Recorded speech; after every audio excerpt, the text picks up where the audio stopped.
Chapter number 10 Pushyabhuti वंश। संगम नगरी इलाहाबाद प्रयागराज में माघ के महीने में माघ मेला, कुंभ एवं महाकुंभ का पर्व मनाया जाता है। इसमें दूर दूर से लोग आते हैं। आज से लगभग 14 वर्ष पूर्व हर्षवर्धन नाम के राजा भी यहाँ प्रति 5वें वर्ष आकर धर्म सभा करवाते थे। यहाँ वो अपनी 5 वर्ष की संचित संपत्ति का दान करते थे। गुप्त काल से लगभग 100 वर्षों के बाद उत्तर भारत में एक नई शक्ति का उदय हुआ, जो पुष्यभूति वंश का वर्धन वंश के नाम से प्रसिद्ध था। उसकी राजधानी थानेश्वर, वर्तमान अंबाला जिला थी। इस वंश का प्रथम राजा प्रभाकर वर्धन था, जिन्होंने हूणों को उत्तर पश्चिम भारत से बाहर खदेड़ दिया था। प्रभाकर वर्धन के 2 पुत्र राज्यवर्धन, हर्षवर्धन तथा पुत्री राज्यश्री थी। हर्षवर्धन 606 ईस्वी से 647 ईस्वी। हर्षवर्धन 16 वर्ष की आयु में 606 ईस्वी में गद्दी पर बैठा।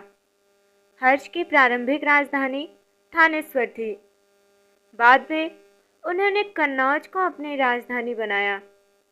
हर्षवर्धन स्वयं विद्वान थे तथा वो विद्वानों के आश्रयदाता भी थे।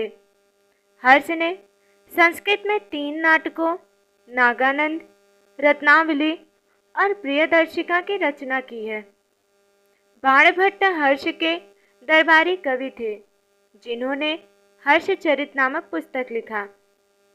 चीनी यात्री ह्वेनसांग अर्थात ह्वेनसांग उनके शासन काल में आया। ह्वेनसांग 15 वर्षों तक भारत में रहा। वर्धन काल ह्वेनसांग की नज़र से। हर्षवर्धन एक प्रजापालक एवं उदार शासक थे। उन्होंने जिन राज्यों पर विजय प्राप्त की थी, उन राजाओं ने हर्ष की अधीनता स्वीकार कर ली।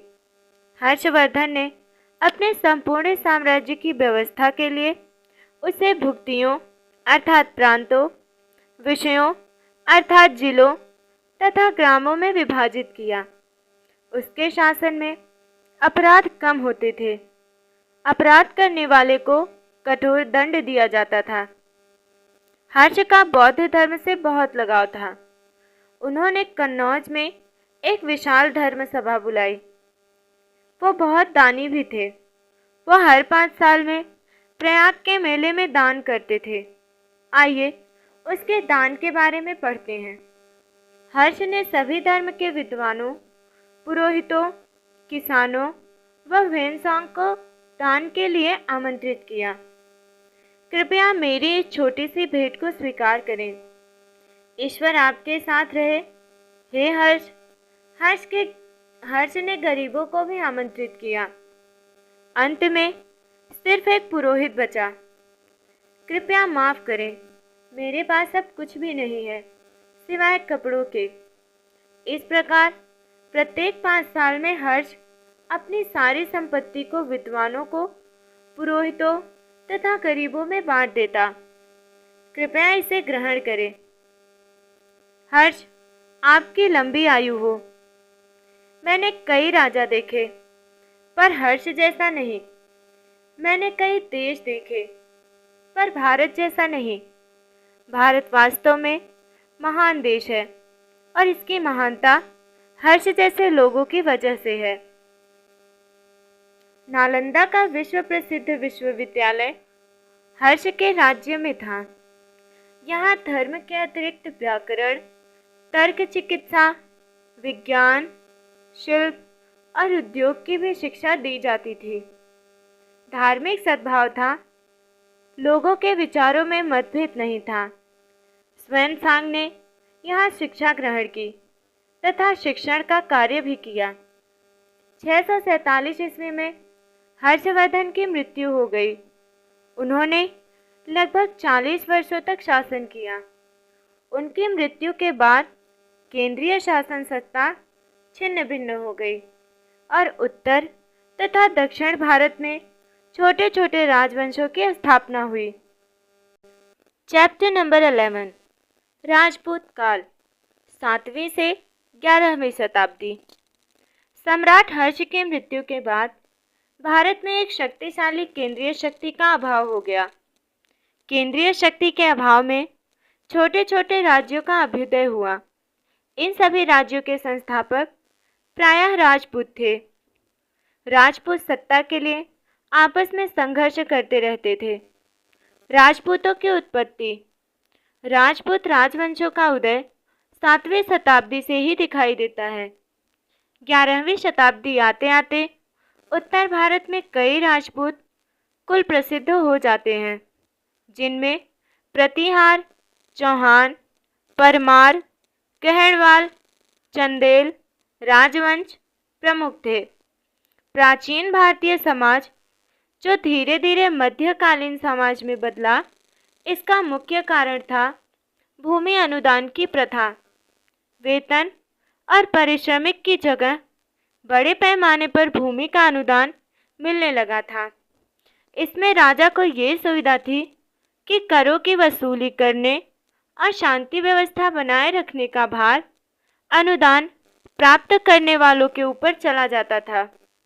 परंतु इससे राजा की शक्ति बहुत ही घटने लगी। ऐसे ऐसे क्षेत्र बन गए जो राजा के नियंत्रण से दूर थे। इन सब के फलस्वरूप राजा के अधिकार क्षेत्र को हड़पते हुए भूस्वामी उदित हुए। ये अपने को राजपूत कहते थे।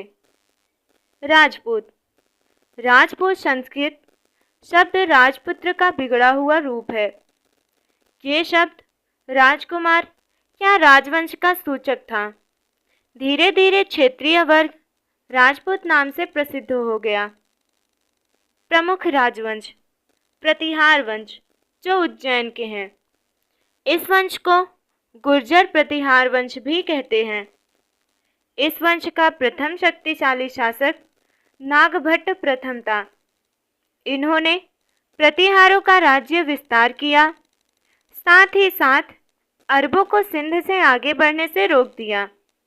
प्रतिहार शासक महेंद्रपाल के दरबार में सुप्रसिद्ध रचनाकार राजशेखर निवास करते थे। प्रतिहार वंश, नागभट्ट प्रथम 730 ईस्वी से 756 ईस्वी, वत्सराज 758 ईस्वी से 805 ईस्वी, नागभट्ट द्वितीय 805 ईस्वी से 833 ईस्वी, मिहिर भोज 836 ईस्वी से 882 ईस्वी, महेंद्रपाल 885 ईस्वी से 910 ईस्वी। गहरवाल वंश, कन्नौज। इस वंश के संस्थापक चंद्रदेव थे।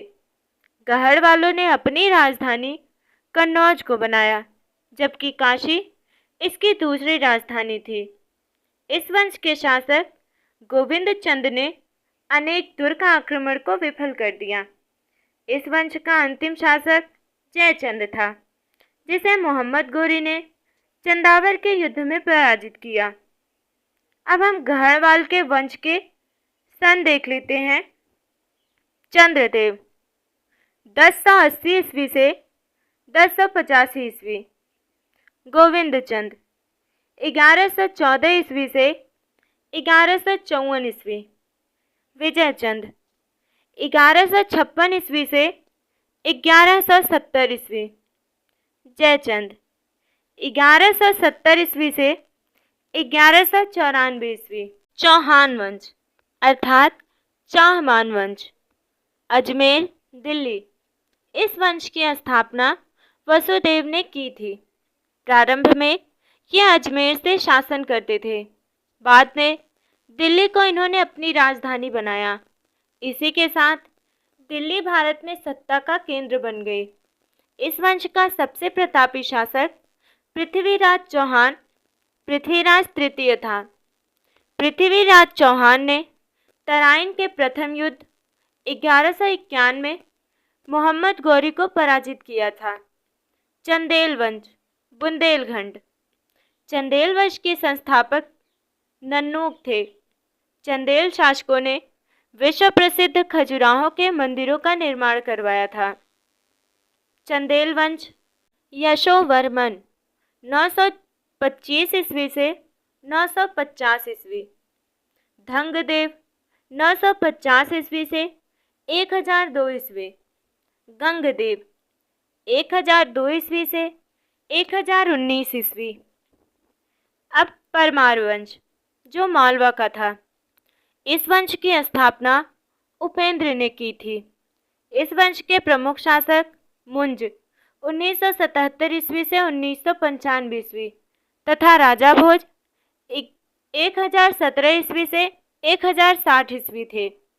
1305 ईस्वी में अलाउद्दीन खिलजी ने मालवा जीत लिया।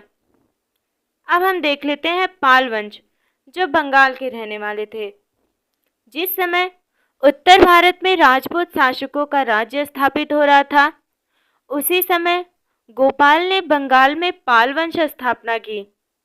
गोपाल के बाद उसका पुत्र धर्मपाल शासक बना।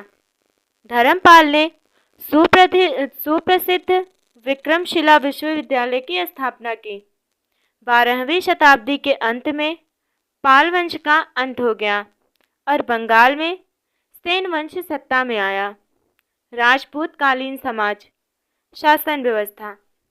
इस समय से सामंती व्यवस्था की शुरुआत होने लगी, जिसमें सामंत राजा प्रत्येक वर्ष एक निश्चित आय अधिपति को देते थे। गांवों में ग्राम पंचायत होती थी। उन ग्राम पंचायतों पर शासन का कोई हस्तक्षेप नहीं था। मौर्यों के समय में उत्पन्न हुई पंचायती राज व्यवस्था अभी भी कायम थी। इस प्रकार राजनीतिक उथल पुथल का गांवों पर बहुत अधिक प्रभाव नहीं पड़ता था। सामाजिक व्यवस्था। राजपूत काल में समाज में योद्धा तथा शासक वर्ग मुख्य थे। राजपूतों में साहस, आत्मसम्मान तथा आतिथ्य का भाव था। प्राण जाए पर वचन न जाए जैसे आन शान की सोच विकसित हुई और इनकी गुण गाथाएं भी गाई जाने लगी। ब्राह्मणों को समाज में उच्च स्थान प्राप्त था। धनी लोग कीमती वस्त्र और आभूषण पहना करते थे। जनसाधारण की वेशभूषा साधारण थी। बाल विवाह तथा सती प्रथा का प्रचलन हो गया था। विधवा विवाह वर्जित था। महिलाओं को सामान्य अधिकार प्राप्त थे और महिलाओं को संपत्ति का अधिकार भी दिया गया। इस समय वर्ण व्यवस्था कठोर हो गई थी, जिसके कारण लोगों की मानसिक सोच संकुचित हो चुकी थी। कला। राजपूत शासक लड़ाई में व्यस्त रहने के साथ ही कला एवं साहित्य में भी रुचि रखते थे। इन्होंने प्रतिष्ठा सूचक भव्य दुर्ग, राजभवन तथा मंदिरों का निर्माण करवाया, जिनको देखने के लिए आज भी हजारों विदेशी पर्यटक आते हैं। उत्तरी भारत के राजाओं ने कई भव्य मंदिरों का निर्माण करवाया, जैसे भुवनेश्वर का लिंगराज मंदिर। चंदेल। राजाओं ने शिव, विष्णु तथा जैन तीर्थंकरों को समर्पित कई मंदिर बनवाए, जिसमें खजुराहो का कंदरिया महादेव मंदिर अपनी बनावट के लिए अति प्रसिद्ध है। ये सभी मंदिर पीले रंग के बलुआ पत्थरों के बने हैं। इन मंदिरों में आज भी सांस्कृतिक कार्यक्रम किए जाते हैं। कोणार्क का सूर्य मंदिर गंग वंश के नरसिम्हा प्रथम के द्वारा बनवाया गया। ये मंदिर एक रथ के आकार का है, जिसमें 12 पहिए हैं तथा 7 घोड़े इस रथ को खींचते हुए दर्शाए गए हैं।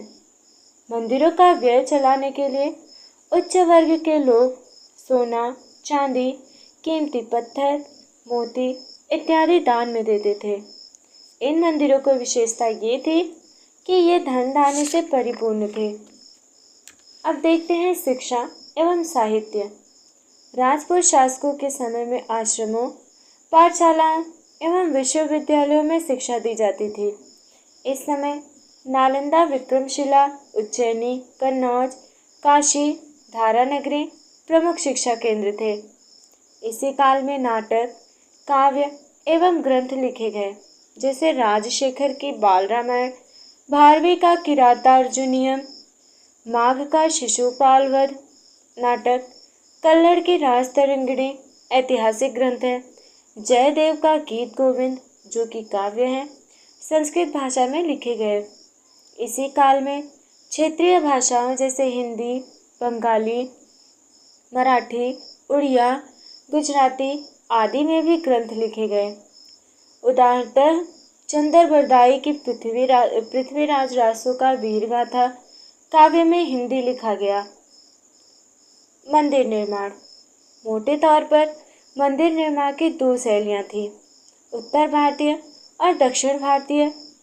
उत्तर भारतीय शैली को नागर एवं दक्षिण भारतीय शैली को द्रविड़ शैली कहते हैं। इनमें भेद मुख्यतः मंदिर के शिखर के आकार में देखा जाता है। उत्तर भारतीय शिखरों का आकार टेढ़ी रेखाओं से घिरी हुई ठोस मीनार की भांति रहता है। मध्य में खुला हुआ तथा ऊपर एक बिंदु पर आकार समाप्त हो जाता है। उदाहरणतः लिंगराज मंदिर भुवनेश्वर। दक्षिण भारतीय शिखर पिरामिड की तरह दिखते थे, जिसमें कई खंड होते थे।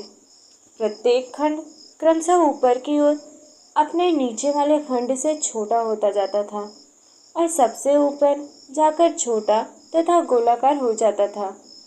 दक्षिण भारत के मंदिरों में स्तंभों का मुख्य स्थान है, जबकि उत्तर भारत के मंदिरों को इनका सर्वथा अभाव दिखाई देता है। मंदिरों को बनाने के लिए कारीगर पत्थर को जमाने के लिए चूने व गारे का घोल इस्तेमाल नहीं करते थे। इस विधि के बगैर ही वे बड़े बड़े पत्थरों को एक के ऊपर एक चढ़ाते जाते थे, जिससे वे वर्षों तक टिके रहें। ये पत्थर एक दूसरे के भार से ही सैकड़ों साल तक टिके हुए हैं। बंगाल का सेन वंश। सामंत सेन ने सेन वंश की स्थापना की। बल्लाल सेन, लक्ष्मण सेन इस वंश के अन्य प्रमुख शासक थे। सेन शासक में संस्कृत साहित्य का अधिकार विकास हुआ। इसी काल में जयदेव ने प्रसिद्ध गीत गोविंद की रचना की। तो दोस्तों, ये था क्लास 6 के चैप्टर नंबर 11 का आखिरी। अब हम देख लेते हैं क्लास 6 के चैप्टर नंबर 12 का, जो कि है दक्षिण भारत, 6ठी से 11वीं शताब्दी। दक्षिण भारत की प्रारंभिक जानकारी हमें सम्राट अशोक के अभिलेखों तथा संगम साहित्य से प्राप्त होती है। संगम साहित्य में हमें दक्षिण के 3 राज्यों चेर, चोल तथा पांड्य राज्यों का वर्णन मिलता है। 6ठी से 11वीं शताब्दी के मध्य दक्षिण भारत में कुछ नवीन राज्यों का उदय हुआ। विंध्य पर्वत तथा नर्मदा नदी उत्तर भारत को दक्षिण भारत से अलग करती हैं। विंध्य पर्वतमाला से लेकर कन्याकुमारी तक के विशाल भूभाग को दक्षिण भारत कहते हैं। इसका आकार त्रिभुजाकार है। पूर्वी घाट पर बंगाल की खाड़ी तथा पश्चिमी घाट पर अरब सागर स्थित है। कन्याकुमारी हिंद महासागर, अरब सागर तथा बंगाल की खाड़ी के मिलन बिंदु पर स्थित है।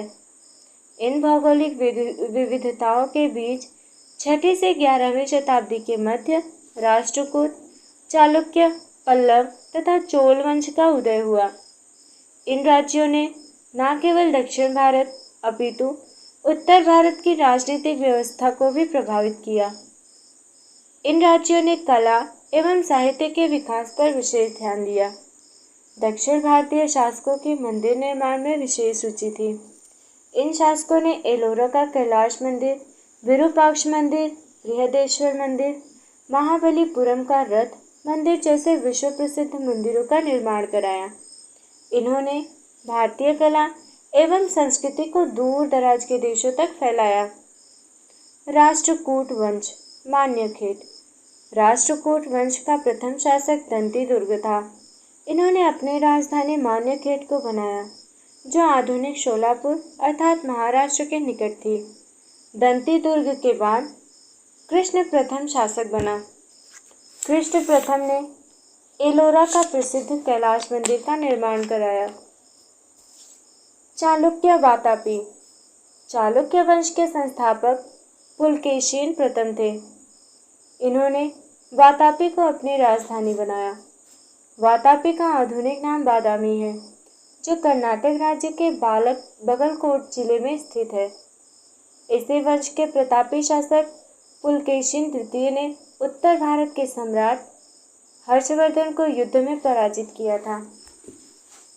चालुक्य शासकों ने कई मंदिरों का निर्माण कराया, जिसमें वातापी का विरूपाक्ष मंदिर बहुत प्रसिद्ध है। पल्लव वंश, कांची। पल्लव वंश का संस्थापक सिंह विष्णु था। पल्लव शासकों ने कांची को राजधानी बनाया। वर्तमान समय में यह स्थान तमिलनाडु राज्य में स्थित है। सिंह विष्णु के बाद महेंद्र वर्मन, नरसिंहवर्मन प्रथम, महेंद्र वर्मन द्वितीय, राज सिंह आदि शासक हुए। इस वंश के शासकों ने महाबलीपुरम में बने रथ मंदिर को बनवाया। ये मंदिर एक विशाल पत्थर को काटकर बनाया गया है। पल्लवों के काल में कला के क्षेत्र में अत्यधिक प्रगति हुई थी। चोल वंश, तंजौर। चोल वंश एक प्राचीन राजवंश है, जो चोल वंश का उल्लेख अशोक के शिलालेख में मिलता है। दूसरी शताब्दी ईस्वी में करिकाल नामक शासक ने बहुत से राज्यों को जीता था। 8वीं शताब्दी में विजयालय ने पुनः चोल वंश की सर्वोच्चता को स्थापित किया। इसने तंजौर को अपनी राजधानी बनाया। इस वंश के शासकों ने भारतीय सीमा से बाहर भी राज्य विस्तार किया। चोल शासक राजेंद्र प्रथम के संपूर्ण श्रीलंका को जीत लिया था। शासन व्यवस्था। दक्षिण भारत के राज्यों की शासन व्यवस्था में राजा ही सर्वोपरि होता था। राजा की सहायता के लिए मंत्री तथा कर्मचारी होते थे। उन मंत्रियों और कर्मचारियों की नियुक्ति राजा स्वयं करता था।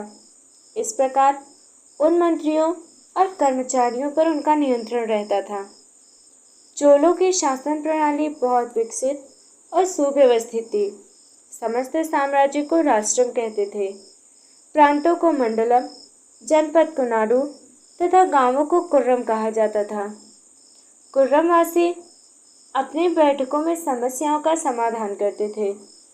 वे सिंचाई के लिए तालाब बनवाते थे, कर वसूलते थे।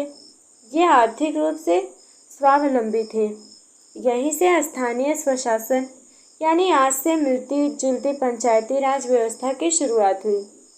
सामाजिक स्थिति। दक्षिण भारत का समाज भी वर्ण व्यवस्था पर आधारित था।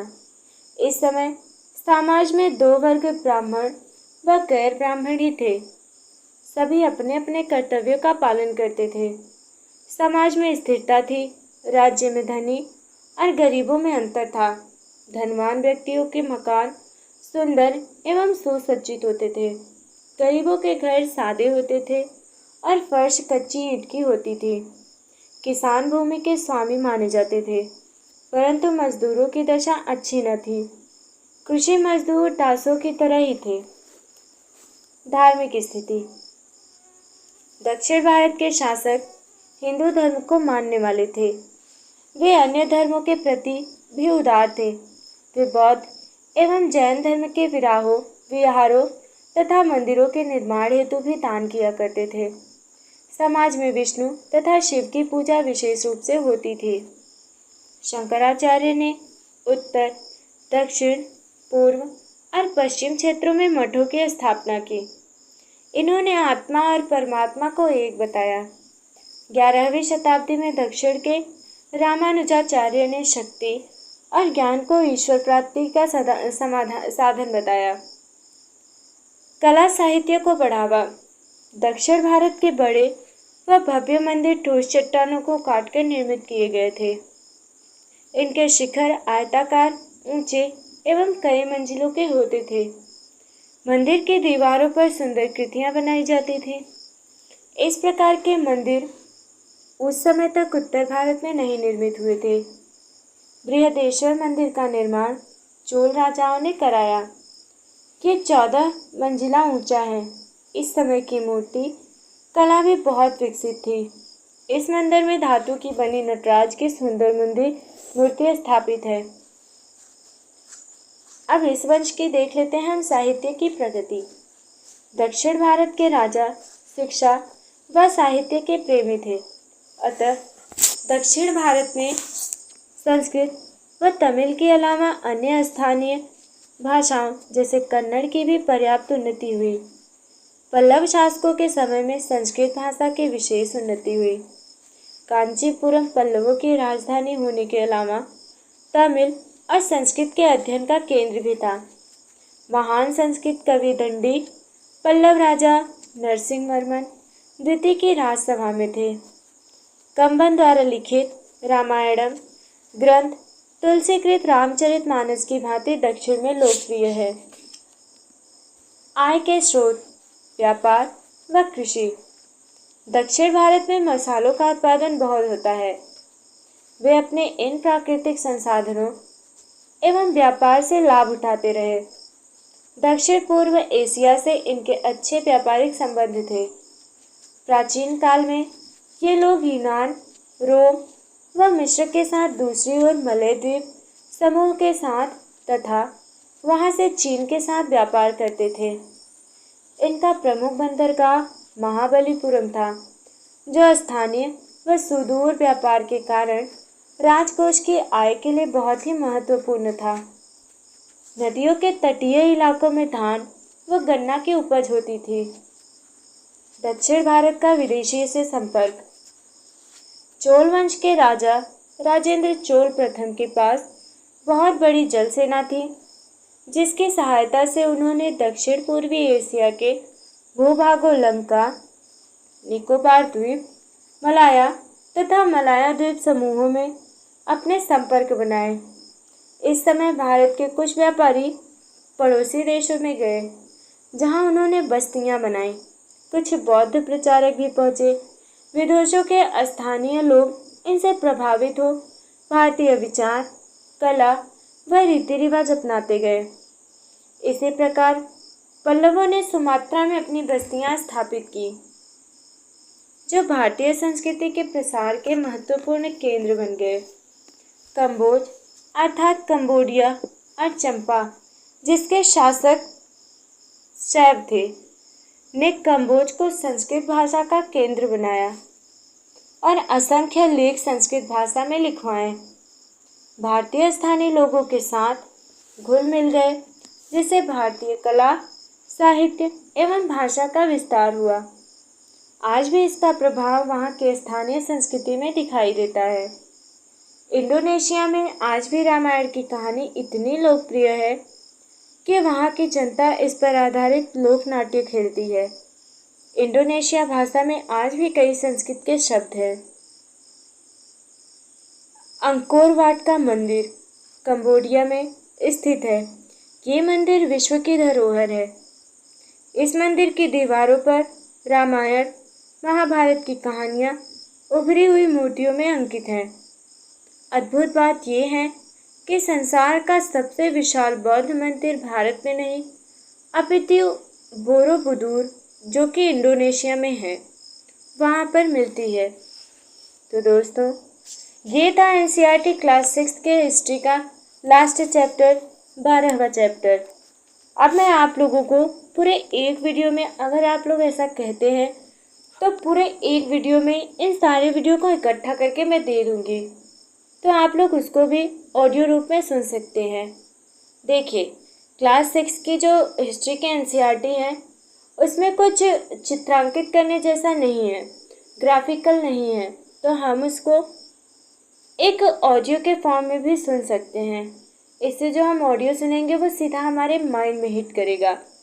और अगर जो चित्र इम्पॉर्टेंट है वो चित्र हम आपको वीडियो में ऐड कर देंगे, ताकि आप लोग ऑडियो के साथ उसको मैच करा सकें, उसको रिलेट करा सकें। तो दोस्तों, ये थी हमारी एनसीईआरटी बुक की क्लास 6 की हिस्ट्री के चैप्टर नंबर 12 और आखिरी। हमने अपने इस सीरीज़ में चैप्टर नंबर 4 और 5 को मिस किया है, तो आप लोग चिंता मत करिए, मैं इसको कल अपलोड कर दूँगी। आप लोग उसे एक बार अवश्य सुन लीजिएगा। Thank you so much. जय हिंद, जय भारत।